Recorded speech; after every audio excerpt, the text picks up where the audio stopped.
قاضی عبدالستار کی افسانہ نگاری اور پیتل کا گھنٹا کا تجزیاتی مطالعہ۔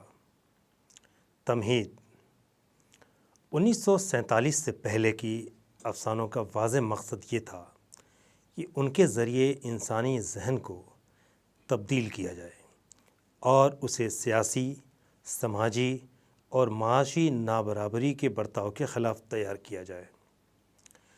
لہٰذا تقسیم ہند تک جن موضوعات پر خوب لکھا گیا وہ غلامی کی زنجیریں توڑنے کی تمنا، صبح آزادی کا انتظار، غربت و افلاس، زمینداروں، مذہبی اجارہ داروں اور سیٹھ ساہوکاروں کے ذریعے کیا جانے والا استحصال ہے، مگر بعد کے افسانوں نے ترک وطن اور ریاستوں کے الحاق کو اپنا خاص موضوع بنایا۔ قاضی عبدالستار نے اس پس منظر میں خصوصی طور پر شرفاء کی بدحالی، خاندانوں کے ٹوٹنے اور اعلیٰ سماجی اقدار کے چرمرانے کو اپنا موضوع بنایا ہے۔ پیتل کا گھنٹا اس کی واضح مثال ہے، جس میں ہندوستانی تہذیبی روایت کا گہرا شعور ملتا ہے۔ مقصد: اس اکائی کا مقصد آزادی ہند کے بعد جاگیردارانہ تہذیب کے زوال کے اثرات سے واقف کرانا ہے۔ بدلی ہوئی صورتحال میں اب زمیندار محض ظالم نہیں اور کسان محض مظلوم نہیں ہے، بلکہ انسانی فطرت و جبلت اور حالات و حادثات کوئی بھی صورت پیدا کر سکتے، اور اسی لیے مذکورہ منظرنامہ میں زمیندار اپنی آن بان کو برقرار رکھنے کی ہر ممکن جتن کرتا ہے، رواداری کو نبھاتا ہے، مہمان نوازی کا ثبوت مہیا کرتا ہے۔ اس طرح یہ اکائی ترقی پسند تحریک کی کوکھ سے پیدا ہونے والی نئی صورتحال کی نمائندگی کرتی ہے۔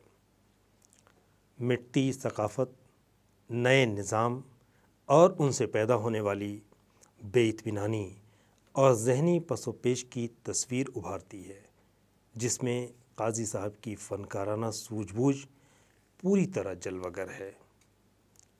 مصنف کا تعارف: قاضی عبدالستار قصبہ مچریٹا، ضلع سیتاپور کے ایک صاحب حیثیت گھرانے میں 9 فروری 1933 کو پیدا ہوئے۔ انہوں نے ہائی اسکول 1948 میں اور انٹرمیڈیٹ 1950 میں آر ڈی کالج سیتاپور سے کیا۔ 1953 میں لکھنؤ یونیورسٹی سے بی اے آنرز اور پھر وہیں سے ایم اے اردو کرنے کے بعد علی گڑھ مسلم یونیورسٹی سے 1957 میں پی ایچ ڈی کی ڈگری حاصل کی۔ ان کی تحقیقی مقالے کا عنوان تھا اردو شاعری میں قنوتیت۔ ڈاکٹر ہونے سے 1 سال پہلے ہی وہ شعبہ اردو علی گڑھ مسلم یونیورسٹی سے اپنی تدریسی زندگی کا آغاز کر چکے تھے۔ جولائی 1993 میں صدر شعبہ اردو کی حیثیت سے سبکدوش ہوئے۔ 1973 میں غالب ایوارڈ اور 1974 میں انہیں پدم شری کے اعزاز سے نوازا گیا۔ میر بہادر شاہ ظفر ایوارڈ، اقبال سمان اور عالمی اردو اعزاز کے علاوہ متعدد انعامات و اعزازات مل چکے ہیں۔ پہلا افسانہ اندھا کے عنوان سے 1947 میں لکھا، جو شارب ردولوی کے تعریفی کلمات کے ساتھ اگلے سال شائع ہوا۔ پیتل کا گھنٹا 1942 میں منظر عام پر آیا۔ وہ اب تک 13 ناول: شکست کی آواز 1954، دودِ چراغ، شکست کی آواز ترمیم کے ساتھ 1941، ہندی میں یہ ناول پہلا اور آخری خط کے نام سے چھپا۔ شب گزیدہ 1959، مجو بھیا 1943،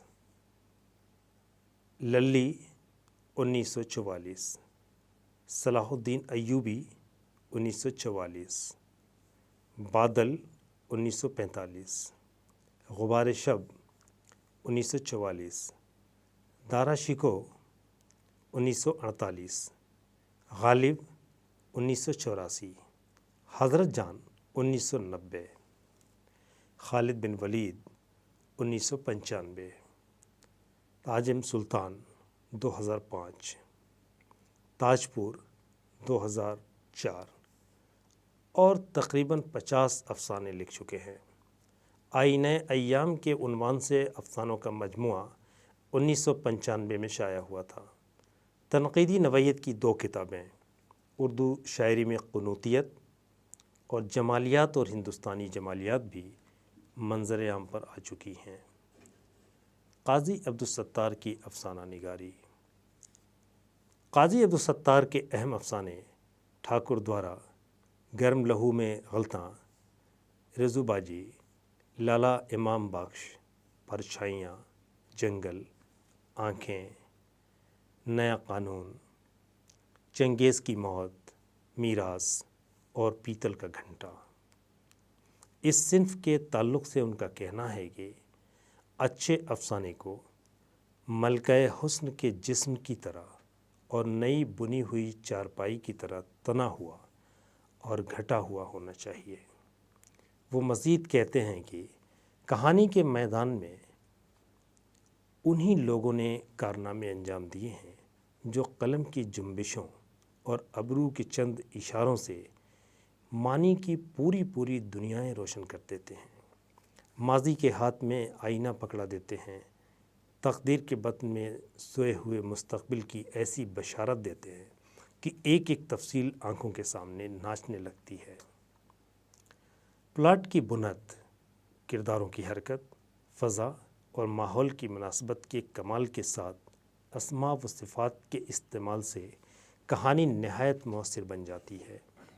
اجزائے ترکیبی کے برمحل استعمال اور حسب ضرورت لف و نشر کی بدولت کساؤ اور گھٹاؤ پیدا ہوتا ہے اور اختصار کے ساتھ وہ طویل داستان کو افسانہ کے قالب میں ڈھال دیتے ہیں۔ اس مقصد کے حصول کے لیے وہ تفصیلات کے اخراج کے ہر ممکنہ طریقے کو اختیار کرتے ہیں۔ قاضی صاحب کا طرز تحریر موضوع کے ساتھ بدلتا رہتا ہے۔ تاریخی موضوعات سے ہٹ کر جو افسانے خلق کیے ہیں وہ جاگیردارانہ اور زمیندارانہ تہذیب کے زوال اور اس کے دور رس اثرات پر مشتمل ہیں۔ آزادی ہند کے بعد افسانے کی کینوس پر ابھرنے والے قصبات اور گاؤں پریم چند کی روایت کو تو زندہ رکھتے ہیں لیکن ان سے بڑی حد تک مختلف ہیں۔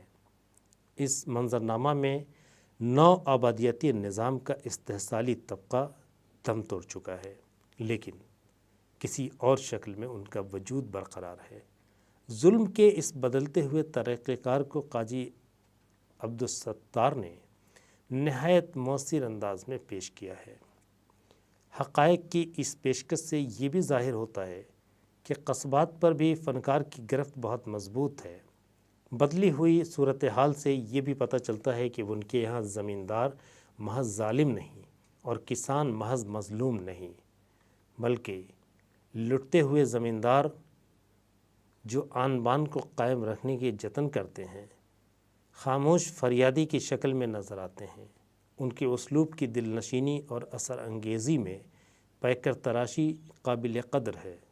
وہ پرشکوہ الفاظ کے سہارے جو سحر انگیز فضا خلق کرتے ہیں، قاری افسانہ ختم کر لینے کے بعد بھی اس میں دیر تک گرفتار رہتا ہے۔ پیتل کا گھنٹا کا تجزیاتی مطالعہ۔ قاضی عبدالستار نے 1944 میں افسانہ پیتل کا گھنٹا لکھا جو بعد میں ان کے پہلے افسانوی مجموعہ کا سرنامہ بھی ثابت ہوا۔ ایک مخصوص معاشرہ اور تہذیب کی بدلتی ہوئی اقدار کی بھرپور عکاسی کرنے والا ان کا یہ افسانہ تاریخی حیثیت کا حامل ہے۔